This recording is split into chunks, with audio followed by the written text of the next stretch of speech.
Hey everyone, I am Dr. Pavan and in this video I am going to talk about third nerve palsy means oculomotor nerve palsy and before starting third nerve palsy हमें ये जानना जरूरी है कि which of the following muscle is supplied by third nerve या बोल दीजिए oculomotor nerve because अगर हमने थर्ड नर्व की पूरी सप्लाई पढ़ ली कि विच of the following muscles is supplied by third nerve तो हमारे लिए क्या हो जाएगी थर्ड नर्व पेल्सी बिल्कुल ईजी हो जाएगी क्योंकि फिर हमें उन्हीं मसल को पैरालाइज कराना है। आई होप आप समझ गए होंगे। तो ओवरऑल थर्ड नर्व पेल्सी को पढ़ने से पहले हम क्या पढ़ेंगे कि ओक्यूलोमोटर नर्व या बोल दीजिए थर्ड नर्व ये किन किन मसल्स को सप्लाई करती हैं।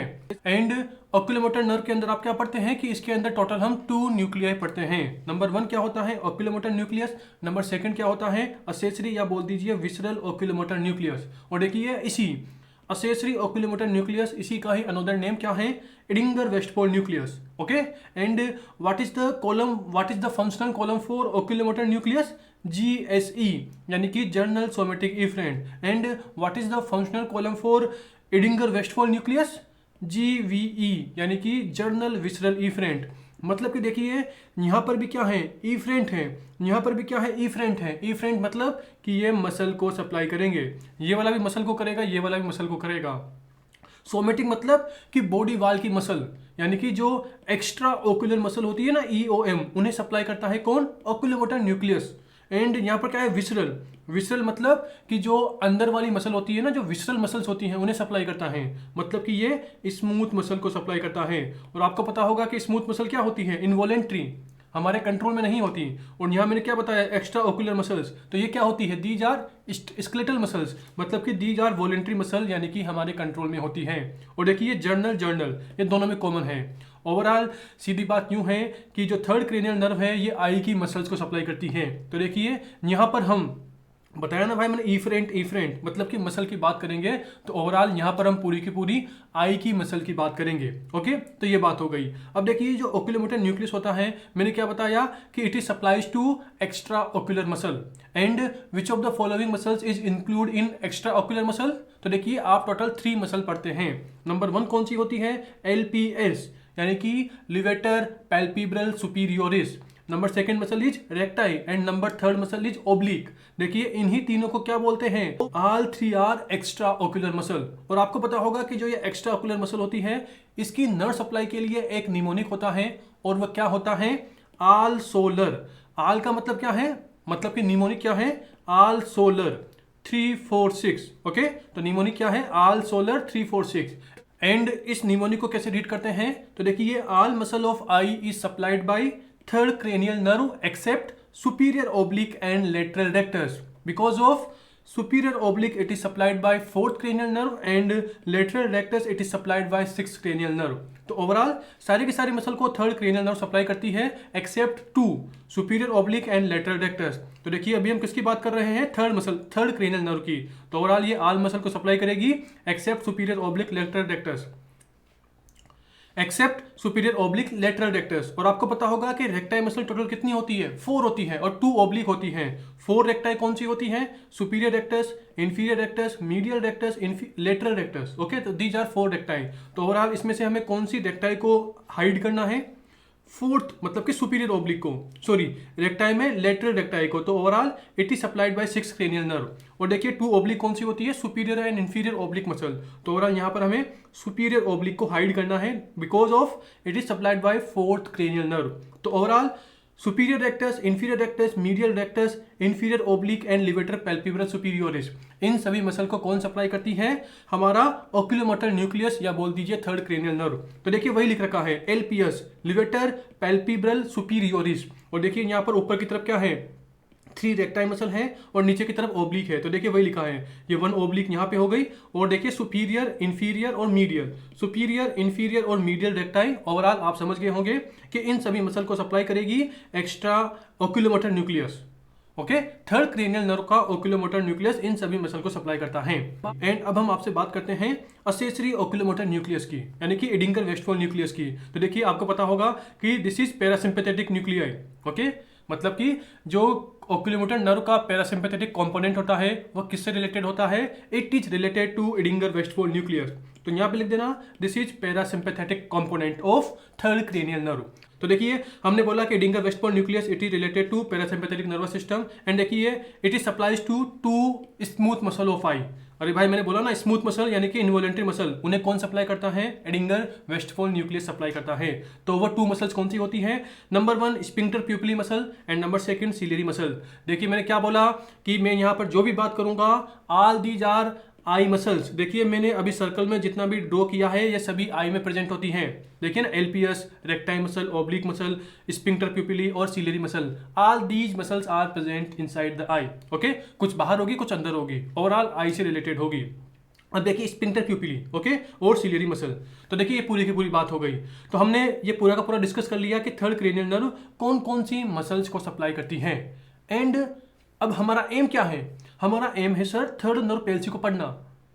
तो देखिए थर्ड नर्व पेल्सी में जो सिम्टम्स मिलेंगे ना, तो देखिए उन सिम्टम्स को हम इजीली कब समझ सकते हैं? जब हमें इन मसल्स का एक्शन पता होगा, क्योंकि इनका जो एक्शन होगा वही क्या हो जाएगा? वही स्टॉप हो जाएगा। ओके, अगर मसल पैरालाइज हो गई तो उसका जो उस मसल का जो एक्शन होगा वो नहीं हो पाएगा। अगर उस मसल का जो एक्शन है वो नहीं हो पाएगा तो वही क्या बन जाएगा? थर्ड क्रेनियल नर्व का सिम्टम बन जाएगा। आई होप आप मेरी बात समझ रहे होंगे। तो देखिए सबसे पहले हमने क्या पढ़ा कि थर्ड क्रेनियल नर्व किन किन मसल को सप्लाई करती है वो पढ़ा। उसके बाद अब हम क्या पढ़ेंगे कि इन मसल के एक्शन क्या होते हैं। एंड इसके बाद हम क्या पढ़ेंगे? थर्ड नर्व पेल्सी कि अगर इन सभी मसल में कोई भी पैरालिसिस हो जाए या फिर बोल दीजिए थर्ड नर्व में पेल्सी हो जाए तो हमें क्या क्या सिम्टम्स देखने को मिलेंगे। तो देखिए सबसे पहले आते हैं हम एलपीएस पे। तो देखिए मैं सब कुछ इरेज करता हूं पहले। हाँ तो मैंने सब कुछ इरेज कर दिया। तो देखिए सबसे पहले आते हैं एलपीएस पर। देखिए नाम से क्लियर है भाई, ये मसल खुद बोल रही है कि दिमाग मत लगाओ, जैसा मैं बोल रही हूँ वैसा बोलो। LPS levator palpebrae superioris. देखिए palpebrae this is related to eyelid. जब भी आपको पैल्पिब्रल वर्ड मिले उसका मतलब क्या है? आईलिड की बात हो रही है। सुपीरियोरिस मतलब कि यह ऊपर वाली आईलिड से रिलेटेड है। और देखिए लिवेटर मतलब क्या करता है? एलिवेशन करता है। अरे आप पढ़ते हो ना स्केपुला का एलिवेशन, ओके, लिवेटर मसल्स। तो ओवरऑल लिवेटर मतलब क्या करेगा? एलिवेशन करेगा। मतलब कि सुपीरियोरिस यानी कि ऊपर वाली पैल्पिब्रल मतलब आईलिड का क्या करेगा? लिवेटर करेगा, यानी कि क्या करेगा? उसको ऊपर की तरफ खींचेगा। तो overall eyelid elevation this is cause by LPS muscle. और इसे कौन सप्लाई करता है? Oculomotor nucleus. उसी के साथ देखिए जो रेक्टाइल मसल होती है, ओब्लिक मसल होती है, these are related to eye movement. मैंने बोला ना यार ये क्या है? ईओएम, एक्स्ट्रा ऑक्यूलर मसल, मतलब कि आई को मूव कराएगी। इधर देखना है, चाहे इधर देखना है, ऊपर देखना है, नीचे देखना है, तो ये सारी मूवमेंट कौन कराती है? ईओएम, यानी कि यही रेक्टाइल और ओब्लिक मसल करवाती है। अब आते हैं स्फिंक्टर प्यूपिली। देखिए ये भी वही बोल रहा है कि भाई मेरा जो नाम है ना उसी को ही आप मेरा एक्शन बना दो। तो देखिए स्फिंक्टर मतलब, अरे आप पढ़ते हो ना यार इसोफेगस में स्फिंक्टर्स होते हैं, ओके, हमारी जीआईटी में स्फिंक्टर्स होते हैं। तो स्फिंक्टर क्या करते हैं? छोटे होते हैं, ओके, कॉन्स्ट्रिक्ट होते हैं। तो ओवरऑल स्फिंक्टर प्यूपिली मसल ये क्या करती है? प्यूपिल को छोटा करती है। ओके, स्फिंक्टर मतलब छोटा करेगी, तो वही लिखा है मायोसिस। मायोसिस मतलब कॉन्स्ट्रिक्शन ऑफ प्यूपिल। ओके, तो ओवरऑल स्फिंक्टर प्यूपिली मसल प्यूपिल को छोटा करती है। लास्ट एंड फाइनल क्या है? Ciliary muscle. ये रेस्पॉन्सिबल होती है अकोमोडेशन के लिए। ओके, अरे आपको पता होगा ना कि जो हमारे लेंस की शेप है वो चेंज हो सकती है। मतलब कि जब भी हम कोई नियर की चीज़ देखते हैं ना, कोई पास की चीज़ देखते हैं, तो ओवरऑल हमारा लेंस की शेप चेंज होती है। तो उसी लेंस की शेप, मतलब कि जो लेंस की शेप चेंज होती है उसे कौन करवाता है? यही सिलियरी मसल करवाती है। ओवरऑल जो लेंस की शेप चेंज होती है due to ciliary muscle action, तो इसे ही क्या बोलते हैं? अकोमोडेशन। ओके, अकोमोडेशन बोल दो या बोल दो नियर रिफ्लेक्स। ओके, जब भी हम पास की चीज़ देखते हैं तो हमारे सिलियरी मसल की वजह से हमारे लेंस की शेप चेंज होती है। आई होप आप मेरी बात समझ गए होंगे। तो देखिए मैंने नंबर 2 पॉइंट यानी कि इन सभी मसल के एक्शन की बात कर ली। अब हमें क्या करना है? थर्ड नर्व पेल्सी, मतलब कि ड्यू टू सम रीजन क्या हुआ? थर्ड नर्व में पेल्सी हो गई। अब देखिए रीजन में बता दूं कि आप इसे कहाँ पढ़ोगे? मिड ब्रेन सिंड्रोम्स के अंदर। अरे भाई आपको पता होगा ना कि forebrain, midbrain, okay, pons and medulla oblongata. तो ओवरऑल 2 2 4 4 ये टोटल 12 क्रेनियल नर्व होती है। तो ओवरऑल फर्स्ट 2 क्रेनियल नर्व यानी कि 1 and 2 it is origin from fore brain. Okay, उसके बाद की जो 2 नर्व होती है यानी कि 3 और 4 it is origin from mid brain. उसके बाद की जो 4 क्रेनियल नर्व होती है, 4 क्रेनियल नर्व मतलब कि 3 4 की बात कर ली, यानी कि 5 6 7 8 ये चारों के चारों कहाँ से ओरिजिन होती है? पोन से। एंड लास्ट की चारों के चारों मतलब 9 के बाद, सॉरी 8 के बाद, तो यानी कि 9 10 11 12 ये 4 मसल्स, सॉरी ये 4 cranial nerves these are origin from medulla oblongata. तो ओवरऑल देखिए थर्ड क्रेनियल नर्व हमने कहाँ पढ़ा? मिड ब्रेन में, कि ये मिड ब्रेन से ओरिजिन होती है। मतलब कि थर्ड नर्व पेल्सी से आप कहाँ पढ़ते हो? मिड ब्रेन सिंड्रोम के अंदर। ओके, अरे आप पढ़ते हो ना यार Weber syndrome, Benedict syndrome, okay, WBC, C मतलब Claude syndrome, WBC not prepared, Nothnagel syndrome, okay, और पेरिनोइड सिंड्रोम। तो ओवरऑल दीज 5 आर, ये पांचों क्या होते हैं, मिड ब्रेन सिंड्रोम। तो देखिए इन पांचों में से भी जो स्टार्टिंग के 4 है ना, वेबर हो गया, बेनेडिक्ट हो गया, क्लोड हो गया, ओके, और उसके बाद नॉर्थ नेगल हो गया, तो इन चारों के अंदर आप क्या पढ़ते हो, क्रेनियल, थर्ड क्रेनियल नर्व पेल्सी पढ़ते हो। तो सीधी बात यूं है कि ड्यू टू सम रीजन क्या हुआ, थर्ड क्रेनियल नर्व के अंदर पेल्सी हो गई। तो ओवरऑल देखिए सारी की सारी मसल क्या हो जाएगी, पैरालाइज हो जाएगी। अगर ये सारी की सारी मसल पैरालाइज हो गई तो इनके जो एक्शन है वो नहीं हो पाएंगे। अगर इनके एक्शन नहीं हो पाएंगे तो वही सिम्टम हमें कहाँ दिखाई देंगे, थर्ड नर्व पेल्सी के पेशेंट के अंदर दिखाई देंगे। आई होप आप मेरी बात समझ गए होंगे। मतलब कि ये वाली एलपीएस क्या करवाती है, एलपीएस करवाती है सर आईलिड का एलिवेशन। तो एलिवेशन नहीं हो पाएगा, अगर एलिवेशन नहीं हो पाएगा तो आईलिड क्या होगी, ऐसे नीचे की तरफ गिर जाएगी। अगर नीचे की तरफ गिर जाएगी तो इसे क्या बोलते हैं, ड्रूपिंग ऑफ आईलिड। आईलिड क्या हो गई, ड्रॉप हो गई, गिर गई। तो देखिए ड्रूपिंग ऑफ आईलिड, और इसे क्या बोलते हैं, टोसिस। टोसिस मतलब कि आईलिड नीचे की तरफ गिर गई है। ओके, आई होप आप समझ गए होंगे। अगला क्या है कि ये जो रेक्टाइल मसल है और जो ओब्लिक मसल है ये क्या करवाती है, आई बॉल का मूवमेंट, ओके। एंड अगर इनमें इनमें कोई भी प्रॉब्लम होगी तो ओवरऑल क्या होगा, जो आई का मोमेंट है वो प्रॉपर नहीं हो पाएगा और आई एक फिक्स पोजीशन पे सेट हो जाएगी। तो देखिए आपको पता हो तो मैंने यहाँ बताया था कि superior oblique and lateral rectus both muscles are supplied by 4th and 6th cranial nerve. देखिए यहाँ साफ साफ मेंशन है। तो ओवरऑल ये दोनों मसल थर्ड क्रेनियल नर्व से सप्लाई नहीं होती।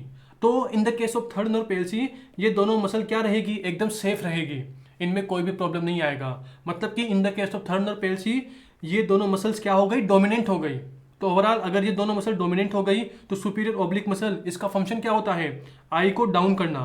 मतलब कि ये नीचे ऐसे जब भी मैं कोई नीचे देखता हूँ ना तो वो मोमेंट कौन कराती है, यही सुपीरियर ओब्लिक करवाती है। अब आप बोलेंगे कि सर ये सुपीरियर ओब्लिक है और आप बोल रहे हो कि डाउन कराती है। तो देखिए मैं गलत नहीं बोल रहा, एकदम सही बोल रहा हूँ। नाम सुपीरियर ओब्लिक है लेकिन ये आई बॉल को नीचे की तरफ करवाती है। देखिए जब आप इसकी अटैचमेंट पढ़ोगे ना तो आप समझ जाओगे कि ये सुपीरियर ओब्लिक मसल डाउन क्यों करवाती है।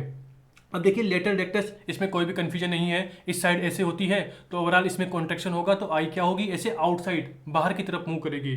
तो ओवरऑल इसका फंक्शन क्या होता है कि ये आई को आउटसाइड मूव कराती है। Overall in the case of third nerve palsy ये दोनों की दोनों मसल्स क्या होती है, डोमिनेंट होती है, क्योंकि इन दोनों मसल में कोई भी पैरालिसिस नहीं होती, क्योंकि ये दोनों मसल थर्ड नर्व से सप्लाई नहीं होती। ओवरऑल जो हमें आई की पोजीशन है वो क्या मिलेगी, डाउन एंड आउट। डाउन क्यों मिली, due to superior oblique muscle action, and outside क्यों मिली, due to lateral rectus muscle action. तो देखिए वही लिख रखा है, ये देखो eye position down and out, और नीचे वही लिख रखा है because of superior oblique and lateral rectus are working, कि ये दोनों मसल वर्क कर रही है, इसी वजह से आई की पोजीशन डाउन एंड आउट मिलती है। और देखिए this is PYT previous year topic, यही क्वेश्चन पूछा था कहाँ पर, यूपीएससी CMS में, कि in the case of third nerve palsy eye की पोजीशन क्या होती है। ओके, बहुत सारे ऑप्शन थे तो आंसर क्या गया था, डाउन एंड आउट। और देखिए इसे क्या बोलते हैं, स्क्विंट बोलते हैं। अरे भाई कौन सी बात है भाई, स्क्विंट मतलब टेढ़ी आंखें, कि एक आंख इधर देख रही है एक आंख इधर देख रही है, मतलब कि डाउन और आउट पोजीशन है तो ओवरऑल एक आंख की पोजीशन अलग हो गई, एक आंख की पोजीशन अलग हो गई और एक आंख नॉर्मल है। तो ओवरऑल ये पूरी की पूरी दोनों आई में क्या हो गया, मिस अलाइनमेंट हो गया, तो इसे क्या बोलते हैं, स्क्विंट। अब देखिए डाइवर्जेंट क्यों बोला, देखिए ना भाई आउटसाइड है तो डाइवर्जेंट बोला, अगर इनसाइड स्क्विंट होता तो क्या बोलते हैं, कन्वर्जेंट बोलते हैं। मतलब कि स्क्विंट में आई अगर अंदर की तरफ होती तो कन्वर्जेंट स्क्विंट बोलते हैं, अगर दूर की तरफ होती आउटसाइड होती तो क्या बोलेंगे, डाइवर्जेंट बोलेंगे। तो फोकस रखना, डाइवर्जेंट स्क्विंट बोलना है, यहाँ पर आपको कन्वर्जेंट स्क्विंट नहीं बोलना। तो कन्वर्जेंट लिख के ऐसे क्रॉस कर देना। देन उसी के साथ देखिए जो स्पिंक्टर प्यूपिली है, मैंने क्या बोला, स्पिंक्टर मतलब कि क्या करवाएगी, मायोसिस करवाएगी, यानी कि प्यूपिल को छोटा करवाएगी। अगर इस मसल में पेल्सी हो गई, मतलब कि थर्ड क्रेनियल नर्व में पेल्सी हो गई, तो ये वाला मोमेंट नहीं हो पाएगा, तो इसका अपोजिट वाला मोमेंट होगा, यानी कि माइड्रियसिस, यानी कि डायलेटेड प्यूपिल। ओके, देखिए आप इसे ऐसे याद कर सकते हो कि माइड्रियसिस, इसकी स्पेलिंग कितनी बड़ी है, इसकी स्पेलिंग साइज कितनी बड़ी है, और जब आप मायोसिस लिखोगे तो देखिए इसकी स्पेलिंग साइज छोटी है। तो ओवरऑल माइड्रियसिस मतलब स्पेलिंग साइज बड़ी है, मतलब कि ये प्यूपिल को भी बड़ा करवाती है, यानी कि प्यूपिल को डायलेट करवाती है। मायोसिस मतलब स्पेलिंग छोटी, मतलब प्यूपिल को छोटा करवाएगी। तो आई होप आप समझ गए होंगे कि in the case of third nerve palsy हमें क्या मिलता है, प्यूपिल की साइज, प्यूपिल डायलेटेड मिलती है, फिक्स मिलती है। फिक्स क्यों मिलती है, क्योंकि भाई डायलेट हो गई, चलो ठीक है। उसके बाद कॉन्स्ट्रिक्ट कराने का काम किसका है, थर्ड क्रेनियल नर्व का, स्पिंक्टर प्यूपिली मसल का।